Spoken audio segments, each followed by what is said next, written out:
Welcome to the Health Trip Podcast. My name is Jill Foose. I'm a functional medicine and integrative nutrition health coach. I created this podcast to bring you along as we travel down intriguing, science-packed roads, debunking old medical paradigms and perusing new innovative therapies and modalities with the finest functional medicine doctors, practitioners, and like-minded biohackers while living our best life. Enjoy the show.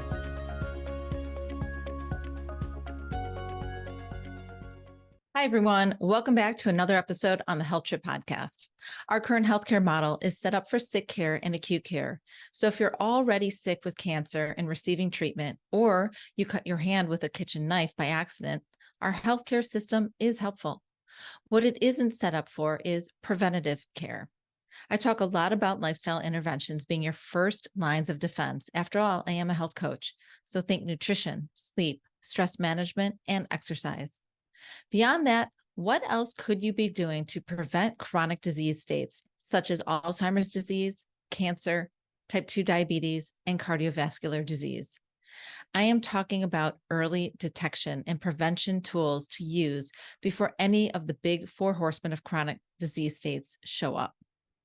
I've invited back to the podcast Dr. Paul Savage. Dr. Savage is the founder and CEO of MDLifespan and has been a leader in longevity medicine since the late 1990s.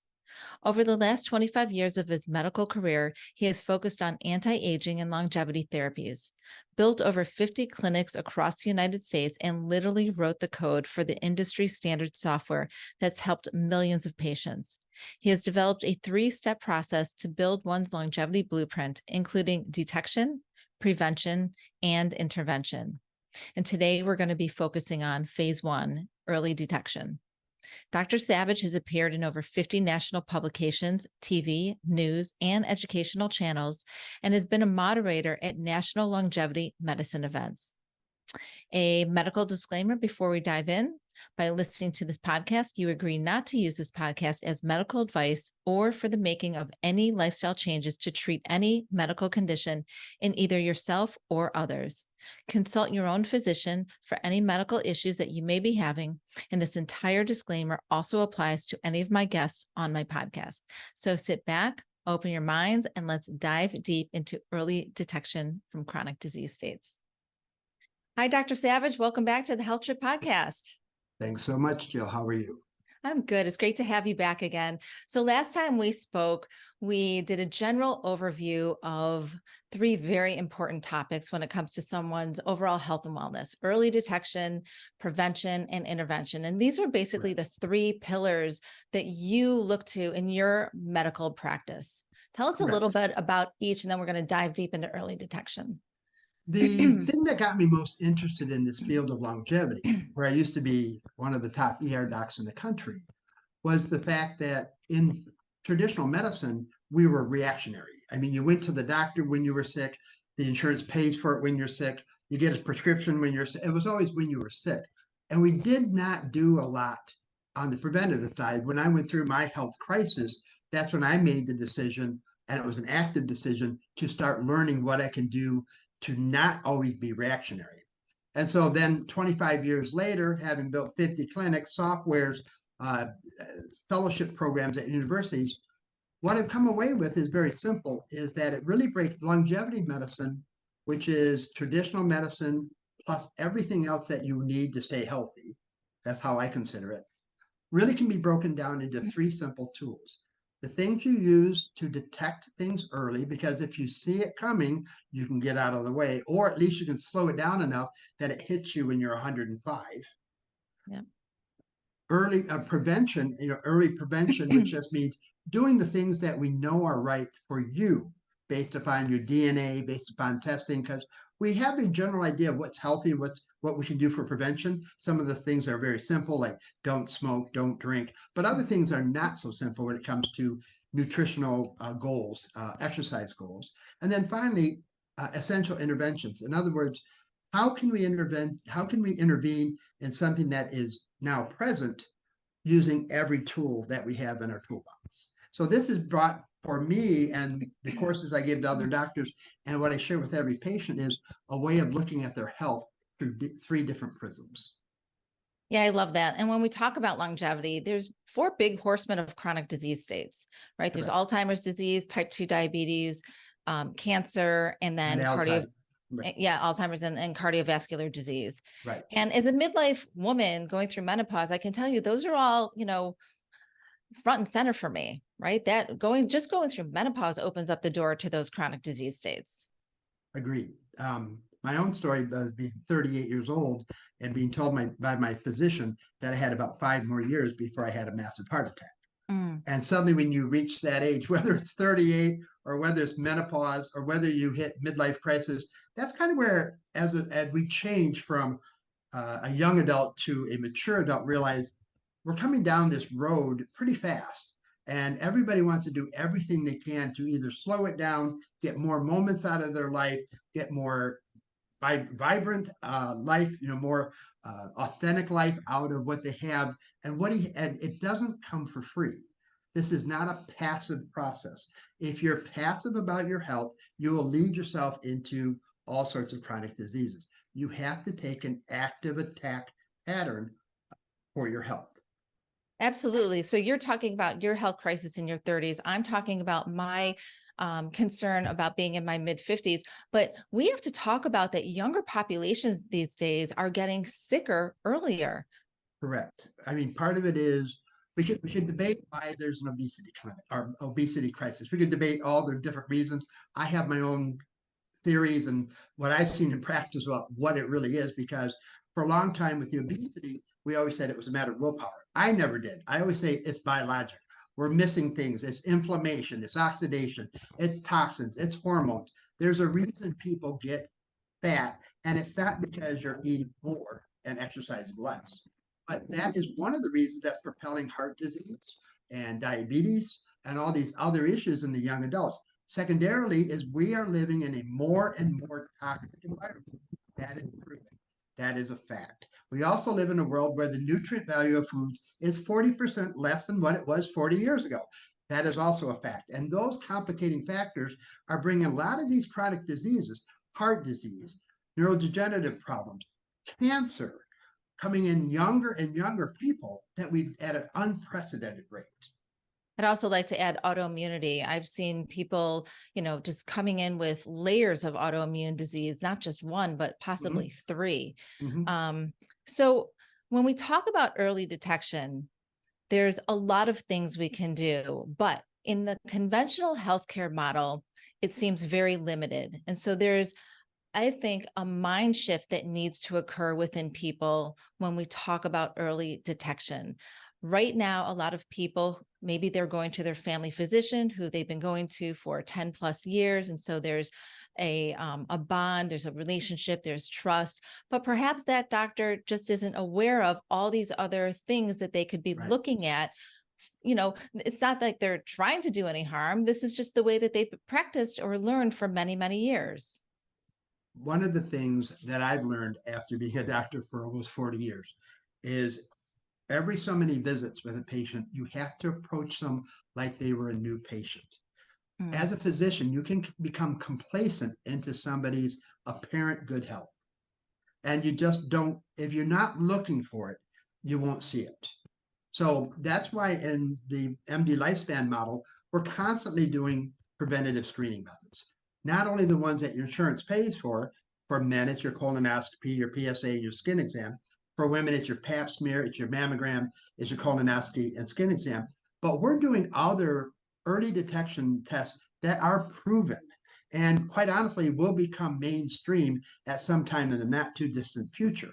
And you can wait for that to happen and have insurance pay for it, or you can join the bandwagon now and save yourself a lot of heartache.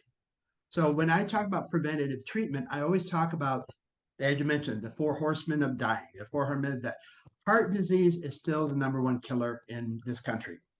How do we detect heart disease in people? The answer is we don't.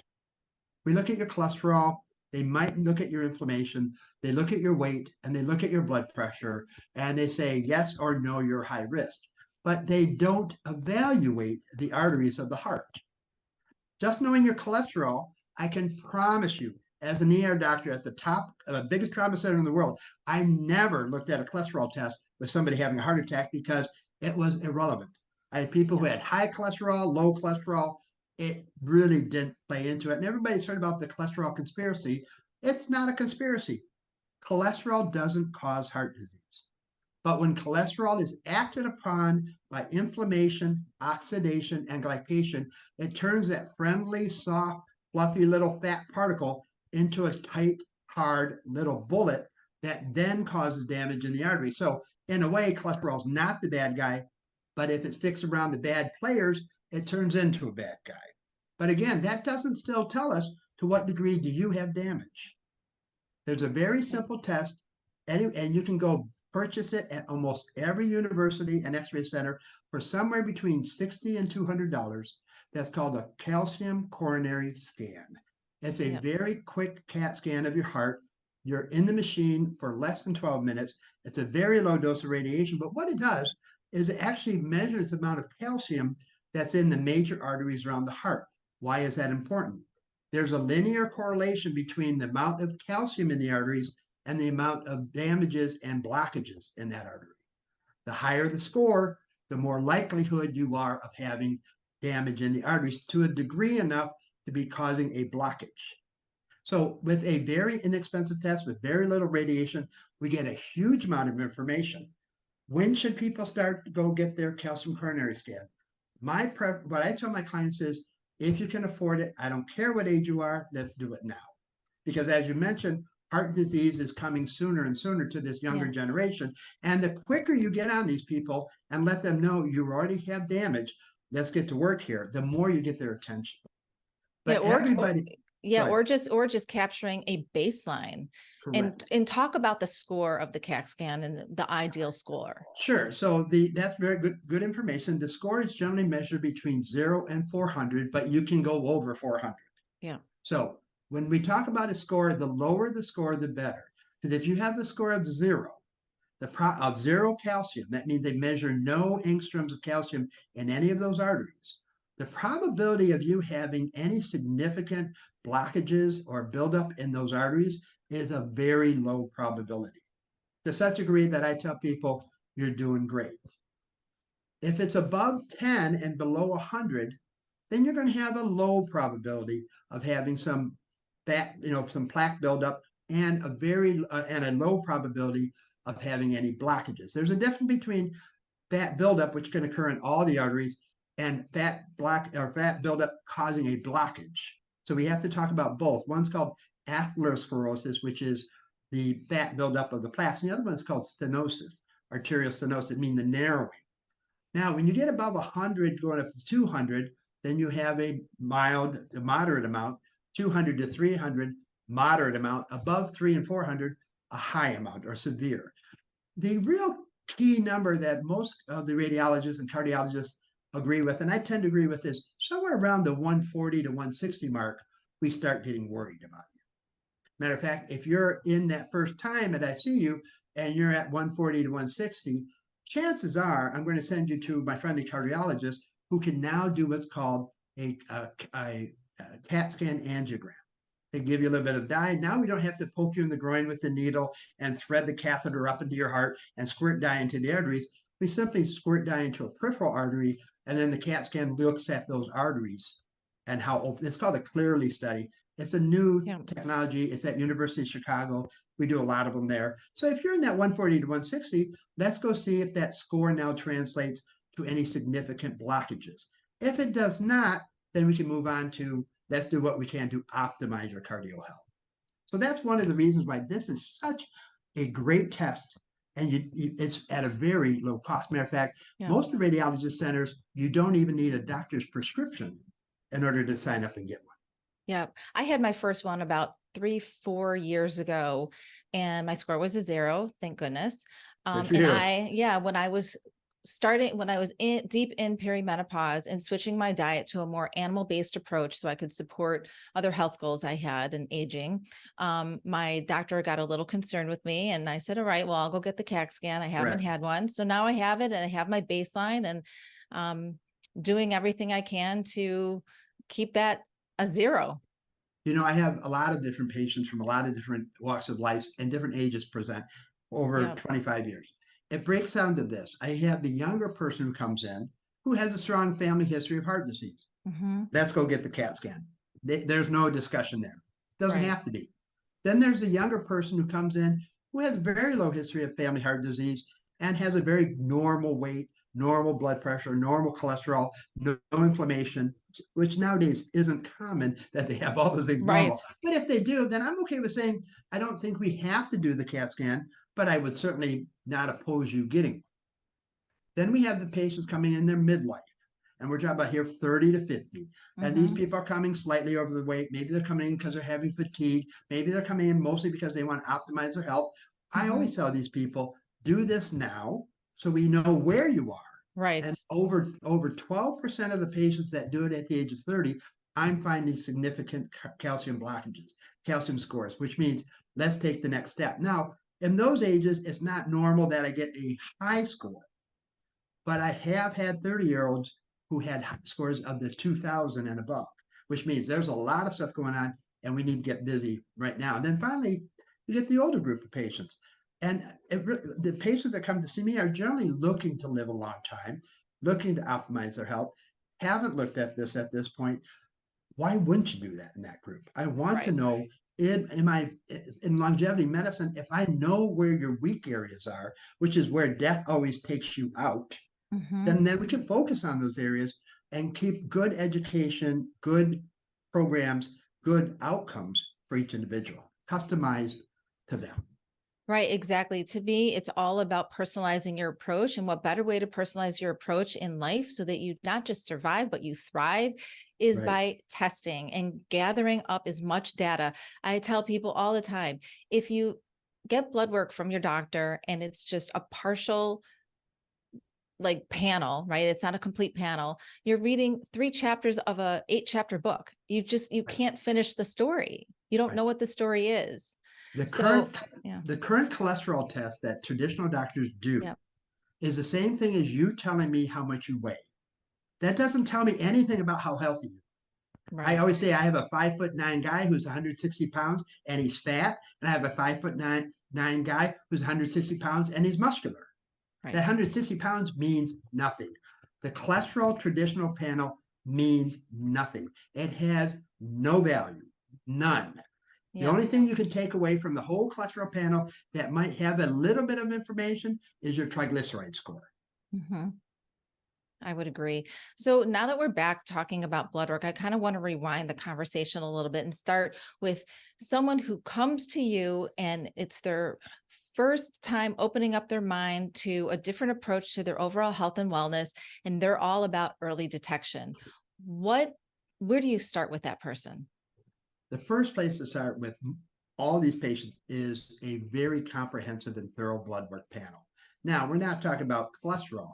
We're talking about cholesterol and your particle sizes, and we're talking about a half a dozen inflammatory markers and about half a dozen oxidative markers, as well as looking at all the sugar markers in your body as well. Remember, your audience has to hear me clearly. Oxidation, inflammation, and glycation, which means the fire, the heat, and the sugar are the 3 things that will lead to your demise. Because whether it's a virus or a toxin or an allergen or whatever it is, it always triggers one of those 3 pathways. And those are the 3 pathways your body needs to heal and to recover. But when they don't turn off, which is what's happening, they just continue to burn and heat and coat. And this is for someone who might come to you and they might have a health concern, right? They might have a knowing health concern, while someone else might be coming in just because they're curious about their overall health and wellness. So for both types of people, these deeper comprehensive tests are helpful. Correct. So this extensive cardiometabolic panel, including a number of different inflammatory markers, oxidative markers, glycation markers, DNA markers like ApoE, ApoB, and ApoA are very important for me to understand what your genetic risk for these things are. But I also want to do your hormone panel because it's the interesting thing is, as your hormones decline, and they do with everybody as we age, that's a part of aging. Doesn't mean it's healthy. Matter of fact, it's very unhealthy, but it does occur. When your hormones decline, your body starts to physically age. Your hormones are what keep you looking, acting, and feeling young because they keep building everything up that everything else tries to tear down. In addition, we do an extensive workup of the immune system. It's so funny because I've had people so many times to me say, well, my blood count, my WBC, my white blood cell count is 5.6. That's really good, right? And I tell them that's only a sliver of your immune system. Your immune system is your armed forces. They are your command and defense. You have a Navy and you have an Army. The Navy has battleships that shoot missiles, and when the missiles hit the targets, which are usually virus-filled cells and cancers, they send up a flare, and then the surrounding area starts on fire. Those are your B cells of your battleship, the B plasma cells. They shoot missiles, which are antibodies that hit viruses and cancers. Complement factors go up, and then they spread the surrounding areas in what's called cytokines, or proteins that induce, they send up the signal to come here and fight the battle here. Then you have your Army. You have two types of soldiers. You have the soldiers that like to help the Navy. So when the Navy sets on fire of all their surrounding areas, these helper cells from the Army go over and attack as well. And then you have what's called the suppressor cells or the killer cells. And those are the other Army guys who go out and just kill every other invader. And finally, you have a subset of the killer cells which kill off the natural things in our environment that we become so responsive to, the Lyme's, Epstein-Barr, cytomegalomy. All these things have been around with us forever. We have a special subset of cells that go out to kill those. We call those natural killer cells because they kill the things that are natural to our environment.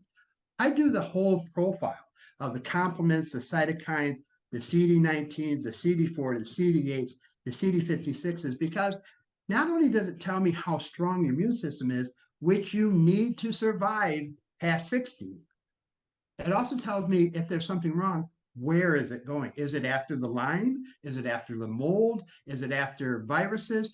You can look at the way the Army is fighting or depleted and get a good idea. Oh, I have to go look at toxins, or I have to go look at allergens, or I have to go look at pathogens. Because as we approach 60 and above, your immune system declines. And the biggest part of your immune system declines is your battleships. They fall precipitously. Without them, how do you fight off the cancer, which is the #2 killer? How do you fight off COVID, influenza, pneumonia, which is 3, 4, and 7 on the hit list? And you can turn the immune system around, and you can strengthen the immune system in ways we have now that we've never had before. So these are just some of the things that we look for in an initial panel. Now, people, if you had it through your primary care and they put it through insurance, you're looking at about $10,000 worth of lab tests. We get it to our patients plus an hour and a half of my time for $1,900. It's an incredible value for anybody. Because at least we go through the whole gambit, cardiometabolic, we go through the cancer, we go through the immune system, we go through the hormones, we go through inflammation, oxidation, glycation, and then we end up looking at all your nutrient values that have any value in the blood itself. So we look for your B vitamins, your vitamin D, because if you don't have your nutrients, the system can't work. I love that you just said that, because I always talk about mitochondrial health, right? Yes. You are only as healthy as your cells. And I deal with a lot of women, including myself, who have chronic hair shedding and thinning and hair loss, right? And I always say, you do not need hair to survive. Your body does not care how beautiful your hair is. It cares about all the other systems in your body. But you need mitochondria to make hair. Exactly. So if you can't optimize your mitochondria, you aren't going to grow hair if you're someone like me. So talk about mitochondrial health for a minute. It's something that I haven't focused on yet on a podcast. Well, it's really interesting because a lot of the lectures, a lot of discussions I have with my clients is about how your body's like an automobile. And it really is. I mean, you have a combustion engine, you have an intake, you have an exhaust, you have a water pump, you have an air pump, you have levers and dials, pulleys and switches, and you have headlights and an onboard computer. You are, in all sense of the way, a very highly professional car that works just like a car does. So if you got the new Tesla, you got this great car, and it's now using energy, which we developed through combustion. But the most important part of that car is the battery.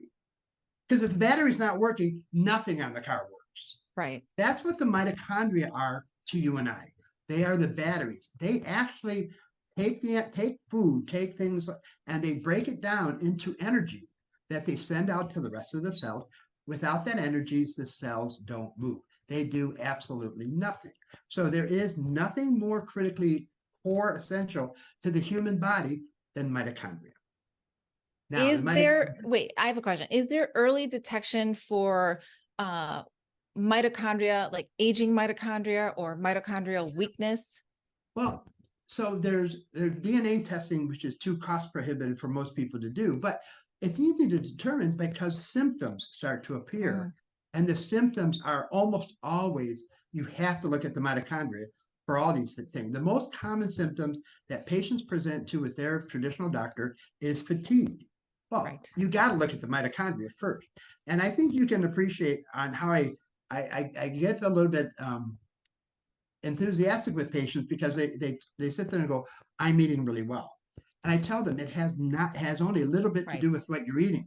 Are you breaking down the food? Because you have to break the food down to its basic component. It has to be a glucose ion, it has to be an amino acid, or it has to be a fat string for your body to absorb it. Anything less, you can't absorb it. So it's not just about what you eat, but are you breaking it down? And then are you absorbing it? And then are you utilizing it? Here's where the mitochondria come in. Are the mitochondria able to pick it up, use it, and give you back in return what you're looking for that food that you absorb? Now, the mitochondria are very interesting because as we age, one of the things the mitochondria depend on us humans to give to it is buckets. So your mitochondria take these ATPs, we call their units of energy, and they snap off a phosphorus. When they snap it off, there's a little explosion of energy, and that explosion of energy gets put into a bucket called NAD. And NAD is what transports it everywhere else in the body, and it unloads the energy at the cellular level and then goes back for another load. But as we get older, we make the buckets. We make the NAD, us humans, and we make fewer and fewer of those as we get older. So one of the major things you start seeing with patients, and this has been proven by Nobel laureates at Harvard, is that you lose your energy because you've lost your buckets. And simply just making sure you get enough nutrients to build up your NAD, it's a game changer. I have very few things in longevity medicine for 25 years. Hormones, when you get those balanced, gut, when you get that working, IV or NAD, when you give them the energy back, stem cells, when you put it in a joint, and plasma exchange. Those are the things that I've seen transform people in a very short period of time when all of a sudden they're like, what was that? Because we're fixing a major component of your nutritional chain, of which the mitochondria are critical. So one of the things you were saying about mitochondrial health is mitochondria are inside the cells. There's these little organelles that utilize nutrients, and the nutrients that their food, so to speak, is the food that we're eating broken down or possible supplementation, right? Well, and those are go ahead. Well, it's actually your body takes those particles and puts it through what's called the Krebs cycle, which is a metabolic cycle that transforms that food into this thing called ATP. ATP is the energy carrier that then gets delivered to the mitochondria of the cell. And that's what the mitochondria break off, this adenine triphosphate, meaning there's 3 phosphates on this nucleoside. This is just basically a carrier. And every time the mitochondria break off one of those phosphorus, burst of energy. Then they break off another burst of energy. So it's that eating gets transformed, it gets transmuted into ATP, and the ATP, which the mitochondria transmit into energy. Right. Now, if someone has some gut dysbiosis, maybe they have IBS, IBD, Crohn's, SIBO, whatever it is. Pick your poison.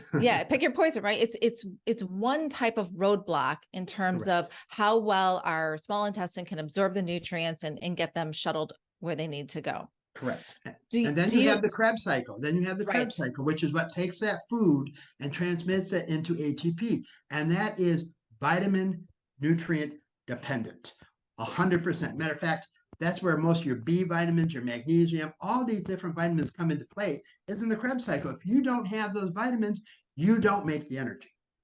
Well, now we can talk about genes, right? Because if you have specific genetic SNPs, which are single nucleotide polymorphisms, which you can explain a lot better than I can, then that's another roadblock, right? You need even more support. Right. So do you look at, in terms of early detection, do you also look at stool testing and genetic SNP testing? Absolutely, 100%. Not only do we do microbiome testing, which is critical to determine your longevity, believe it or not, I can do a microbiome testing and tell you how long you're going to live. Yeah. By Oh, how, I believe by, it. it's all in your microbiome. And there's something I tell patients is it starts in your gut and it ends in your gut. Everything is about the gut. We could talk about the little joke of, are we humans with bacteria inside of us? Or are we bacterium with a human shell around us? The Right. science says the latter. But with that being said, that is an essential part of living, health, and longevity. Essential. Genetics. If I know what your genetic shortcomings are, there's a lot of ways you can overcome this. What people seem to not understand, that is somewhat frustrating, they think they can do a DNA test and that's going to tell them what's wrong with them. That is not correct. That is Right. as far away from correct as you can get. What the genetic test tells you is what could be wrong with you. It's the book of life. The question is, are you opening up the book and chapter on that gene or are you not? If it's a good gene, you want to open it up. If it's a bad gene, you want to keep it closed. So if we're talking about the nutrients, let's take methyl MTHFR, which Yep. is it's a gene SNP that is responsible for the enzyme that methylates different products and keeps the whole cycle running. The methylating just means adding a group to it, and that could be a way of getting rid of toxins by methylating things or gets enzymes to work. It's also something that turns people on. But if you have one of the genes that is incorrect, so then this protein that it codes for wraps into an enzyme that doesn't really work as well. You're going to have to compensate for that by supplying your body with more methyl groups so that, and we can do that through supplements that you don't Right. have to make yourself to make up for that deficiency. So it's not the genome that matters. It's the epigenome that matters. And for people who don't Right. know the difference, genes are what God gives you or what you got in your cellular level. Epigenome is what you do to tell those genes what to do. If Right. people have inflammation, that turns on bad genes. If you smoke, that turns on bad genes. If you don't exercise, that turns on bad genes. Contrarily, if you exercise, you turn on good genes. You eat well, you turn on good genes. You sleep well, you turn on good genes.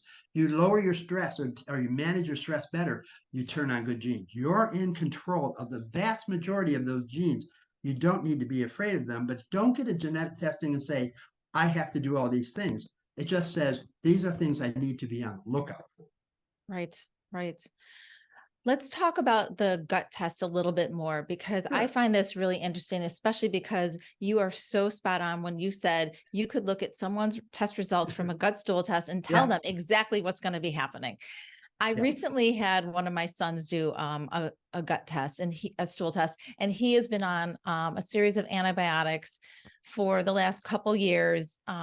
He's older, doesn't have to tell me he's going to the doctor. And Sure.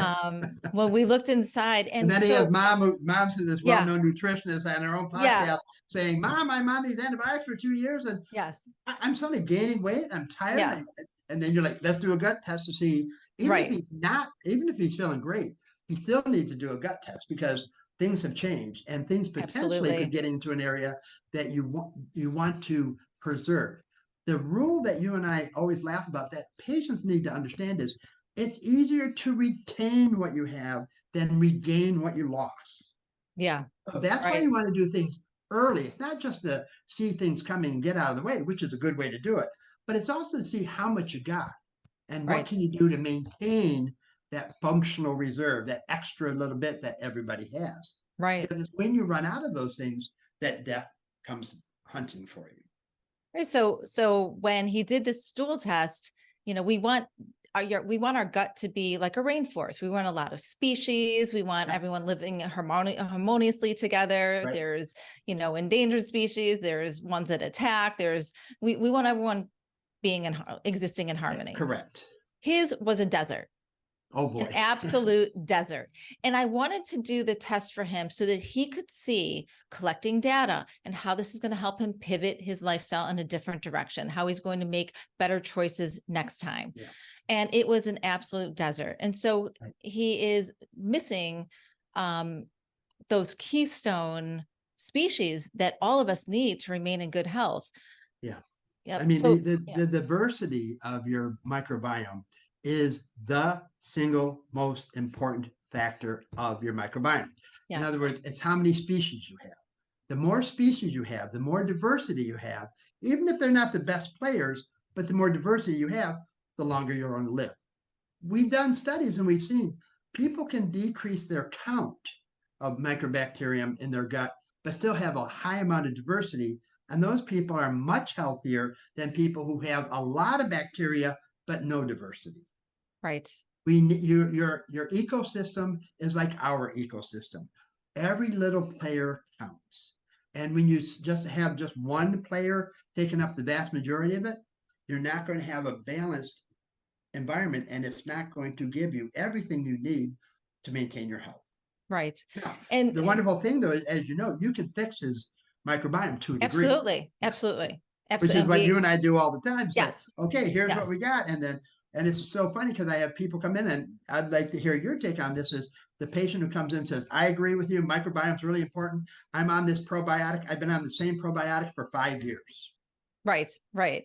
Well, it's not working. Something's Well, not but working. where's the diversity in that? There's no Right. diversity Exactly. in that. Right. Yeah. Right. Right. You have to find specifically what's missing for you, what the strengths are, where the weaknesses are, and work with that equation. And that is what And you also have to, with that, keep rotating it around. Yes. Because there, unfortunately, no probiotic company yet has come out with a probiotic that has sufficient number and species to be what I would consider a key role for everybody.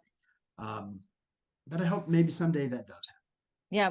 Well, I think as far as probiotics go, the ones that contain so many strains aren't necessarily the best ones for you. No, right? they are pivotal to be on different ones. I guess where I'm going Yeah. with this is for a lot of the other doctors, not you and I with our education, but you don't get harmed by taking more good bacteria that you don't need. Exactly. What you get harmed by is not taking the good bacteria that you don't have. So right. This is one of those things that you can shoot a shotgun at it with every type of bacterium at enough concentration, your body will equilibrate the majority of the time for these type of things. It's expensive and it's cumbersome because, believe it or not, that's a lot of probiotics to take every day. But we can talk about yellow soup and fecal transplants, but that really is much more effective than any of the probiotics on the market. And when we have gut dysbiosis, we have brain inflammation, right? Yes.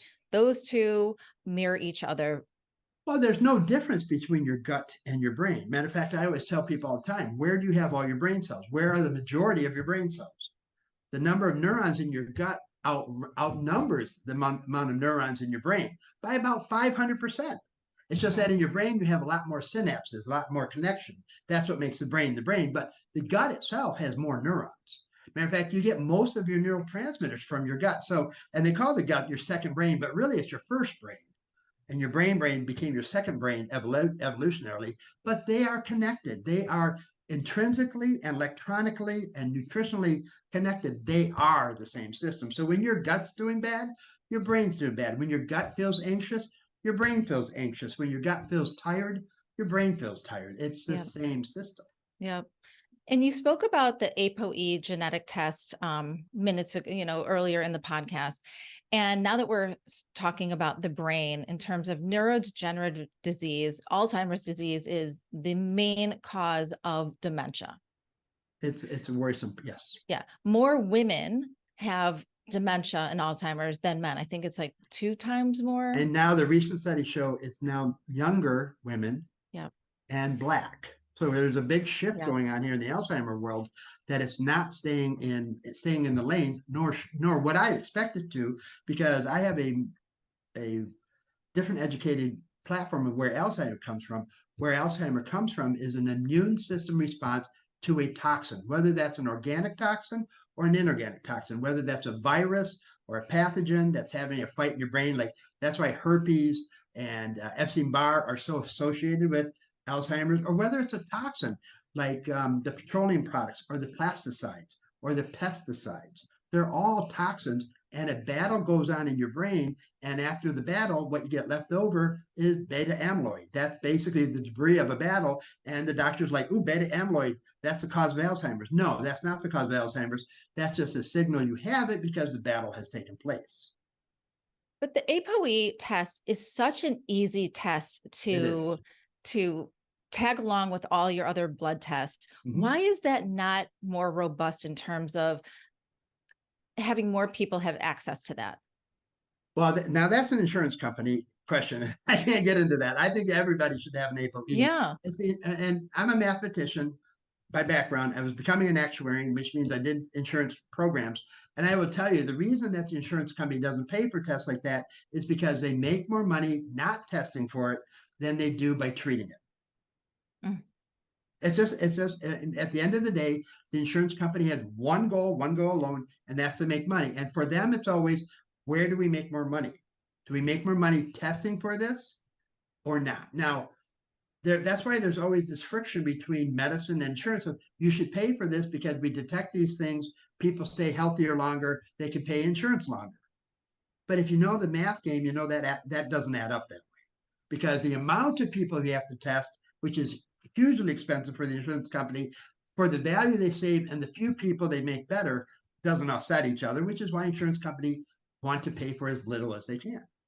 And it's really quite, if you look at all the other countries in the world that have the best healthcare system, like France, they have the longest longevity and the best healthcare system at about 50% of what we spend here, but it's through the government, because in that way, the government says, this is good for you and you're going to pay us and we're going to pay for you to have it done. Same thing with Norway, same thing with Netherlands, same thing with Germany. They're all social government programs. But in the United States, they're like, oh, no, we can't do that. And I'm like, we have to.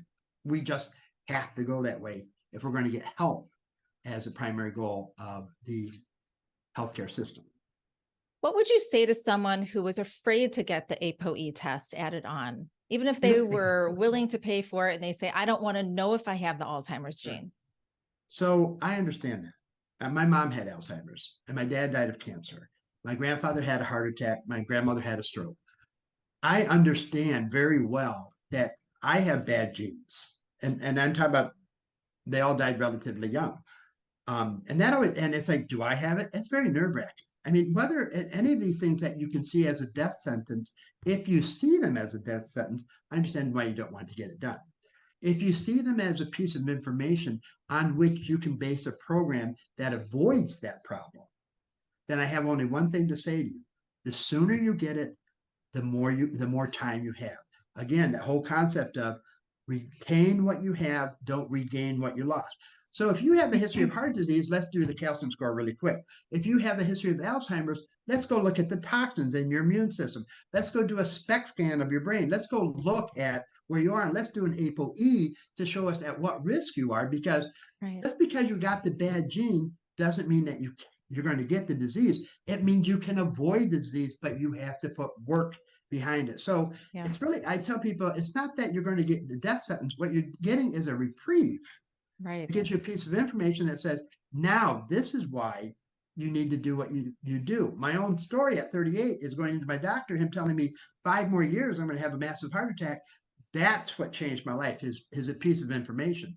But if I get a 30-year-old, I get them in a calcium score of 150 and they're overweight, their blood pressure, these people understand very clearly then I need to change. So I'm not sometimes sure whether it's fear driving it or whether it's they don't want to change. They're afraid they might have to do things differently.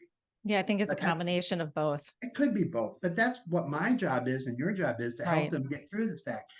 I can tell your audience with certainty, I've done 4,000 or more liquid biopsy tests for cancer.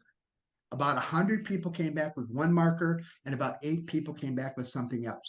Every single person who tested positive is grateful they did it, because we were able to get in front of it or around it or through it. And the other 3,900 were glad they did it because now they knew they were on the right path. So of the 4,000 people that did it, everybody was glad that they did it. And I find that the same way with the ApoE. I find that same way with the calcium coronary scan. It is valuable and essential information if you want to make sure you're doing your health pattern to the best of your ability. Not knowing where your shortcomings are is where you're going to falter. Knowing where your shortcomings are, you can shore up all those areas. It is a battle to stay healthy. You are at war with life. Right. Let's talk about the liquid biopsy. It sounds something that a lot of people are aware of, and just take it from the top for us. Sure. So let's start by defining cancer, because I think people get that wrong so many times. Your body has normal healthy cells. The purpose of the normal healthy cell is to complete its function and to replicate. and it will replicate, and it will replicate, and it will replicate. So you get mother to daughters, daughters to daughters, daughters to daughters, all the way down the line. But every time that cell replicates, that DNA does not perfectly match up. And there's what we call transcription errors. In other words, breaks in the DNA, misplaced nucleotides. It's not quite exactly a copy of the first thing. If you want to think about it, for those people like us who remember fax machines, it's a fax of the original. It doesn't quite look perfect, but you know what it says. Now, take that down to an nth degree. So you got a fax of a fax of a fax of a fax and da da da da da down the road. After a while, we all know you don't read that fax anymore. You can't read that fax anymore. There's too many deletions and substitutions. It's unreadable. That's the same thing that happens in the normal healthy cell. The good thing for us is the DNA holds a little time bomb in it that says when it gets that bad, that time bomb clicks on and that cell dies, which you want it to do, because if it keeps on going down that road, it's going to become something very bizarre. And those changes in the DNA, the damage in the DNA can be from replication, or it can be from viruses or ultraviolet light or toxins or radiation. All these things that damage the DNA can expedite that process. So the difference between a normal healthy cell is a cell that when it reaches that time, it programs itself to die. And a cancer cell is the DNA has been damaged in that spot that tells it to die, so it no longer has that ability to die anymore. In other words, the only real difference between a healthy cell and a cancer cell is the cancer cell never dies. It becomes immortal. And when something becomes immortal, it's like a bunch of dead leaves in the corner. They just keep piling up and piling up and piling up. They never go away. And that's the problem with cancer. Is the reason cancer kills people is because the cancer occupies such a space in the body that it pushes a vital organ out of the way and unable to function. So if you have lung cancer, when the lung cancer gets big enough, it's pushed enough of the lung away that the lung can't work anymore. It can't oxygenate. If it happens if you have a cancer that goes to your brain, those areas of cancer get big enough and your brain gets pushed out to the side and you die because you become brain dead. So the real reason cancer kills you is because of a mass effect in the vast majority of the cases. So what we've known about normal cells and cancer cells is you can talk about a cancer's life cycle being the day the cancer cell started to the day you die. And that's the cancer life cycle. Believe it or not, most cancer life cycles are between 10 and 15 years. Typically, they're very long cycles. Unfortunately, in our medicine system that we have, it is the cancer starts and it's growing and it's growing and it's growing, but it's not until you're about halfway through the life cycle that you can actually see it on an exam or an x-ray. And that's only if you happen to look. Not that you had symptoms, it's just, hey, we did a chest x-ray, you have this mass there, oh, that's cancer. We just happened to find it, incidentally, we call. We didn't go looking for it, we just found it. Now, if you don't find those cancers and they keep growing, it's not until you're about 85% of the way through the cancer life cycle that you become sick. And by the time you become sick, by the time you get symptomatic and you go to the doctor and they diagnose you, you're stage 4 because it's already gone all these different places and made you sick. In the preventative health screen method, as I mentioned it earlier in the program, is that 30 to 40% of the cancers we can screen for, but 60% we can't screen for. And those are the ones that sneak up and get people: the ovarian cancer, pancreatic cancers, liver cancer, esophageal, brain. Pick your poison. They're all terrible. And we can't look for them until the one day that suddenly something's going wrong. You become symptomatic. Right. So that's why what I've done for 25 years is do full body scans, because at least then I could see it by halfway mark. But we had nothing for this first half of the cycle until the last decade. Now, it started in Greece. There's another technology that started here in the USA.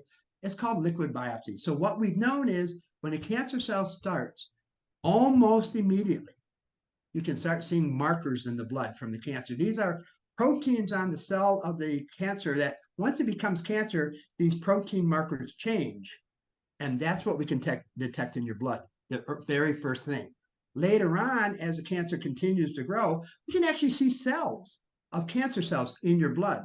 We just didn't have the technology ability to actually look at these, isolate these cells, zoom in on them, and tell you what they are. But we do now. So that's what's called a liquid biopsy. Liquid biopsy is looking at your blood, usually about 60 milliliters, which is about, a quarter of a cup. And then we're taking that amount of blood and put it through a computer, and it can actually look for these cancer cells. Doesn't matter what cancer, it finds them all. And it can also check for these markers in your blood as well. So we have three possibilities that can occur on the test result. Number one is you don't have any markers and you don't have any cells, which gives you an 84% probability that you don't have cancer. Now, hold on, caveat, it does not detect brain and spinal cancers because of the blood-brain barrier. These protein and cells cannot go across. So don't think that you can screen for glioblastoma or neuroblastoma. You can't. But of the other cancers, you can. Small little caveat is if the cancer is in an organ that's encapsulated. So we're talking about breast, prostate, kidney, adrenals, spleen, thymus. It may be delayed in showing up in the blood because that capsule keeps a little bit longer behind the other tissues that are not encapsulated, but you still will find it typically before it presents on symptoms. So if you have a test that's negative, you're 84%. If you do that test 2 years in a row, you're almost 100% now that you don't have cancer. Wow, isn't that amazing now? I can tell people with a relatively high degree of certainty within a year, you don't have cancer, and I can be sure. Now, everybody says, well, everybody has cancer. That's right, everybody does. Every day of the week we make more. But it is the cancer taking a foothold is what this test shows us. So finally, then you can get the test, which is only the markers, but no cells. That means you're still really early. Traditional Western oncologists aren't going to call that cancer because they don't have a piece of tissue to look at. And I don't have any cells either. So I have to say to patients, I consider this a pre-cancerous state. It means that's unchecked. I think you could be in problems down the road here. It might be 6 months, might be a couple of years, but we can do things, as you and I both know, to the microenvironment of the cells to make it healthy. And quite honestly, typically it's just a matter of antioxidants and anti-inflammatories as nutrients that change that microenvironment. Then when I test you 6 months later, it reverts to zero. The vast majority of my patients who've had markers but no cells have all converted to zero in 6 months. Now, don't tell me that I just didn't keep something bad from down the road coming. I know I did. Wow, that's incredible. But I could see how that would be a very harrowing experience to go into that test. I get it. But especially if there's a family history of cancer. But that's the ones that you really want to know in front hand, because if you do have cells, now that's the one that gets a little harrowing because you have cells. So that means you have a cancer, and that means it's big enough to be sending off little missiles into your blood to go elsewhere and land. So I know it's there. Now, that's going to have to trigger two things for you. And this is where it gets more expensive because insurance doesn't cover this. So that test initially is $1,500. But if you have cells, we have to do a DNA test on those cells to see what the genome is. Because just like you and your cells, I can tell where the weak spots are, and I have things that we could do for you, given basically based on those genomes. Also, this takes all these cells and puts it in vats of vitamins, puts it in vats of chemicals, and it will tell you what killed the cancer. So we start getting this sensitivity screen to the cancer as well. Now, I don't treat cancer, but I can look at that for people and say, let's change your nutrients and improve your microenvironment. But the other thing they have to do also is a PET scan. Now, a PET scan is an X-ray. It's like a CAT scan. I give you some radioisotope glucose, and all the cells that metabolize quickly, like cancer, pick it up real fast, and it shows up as a dot on the PET scan, which is an outline of your body. If you show up positive for a highlighted area, that means that's probably where the cancer is. Now I can tell the oncologist, go biopsy that. We know where they need to go now. But if the PET scan is negative, there's not an oncologist in the world that's going to touch you. But we still have many things we can do. You're still early enough that let's try to improve your nutrients. Let's try to do your habits. Let's try to do your lifestyle and turn this thing around. Now, I can tell you of all the scans I've done over all the years of the liquid biopsy with people, 8 people have come back with cells. It's not been many. 4 of them, it was nothing on the PET scan.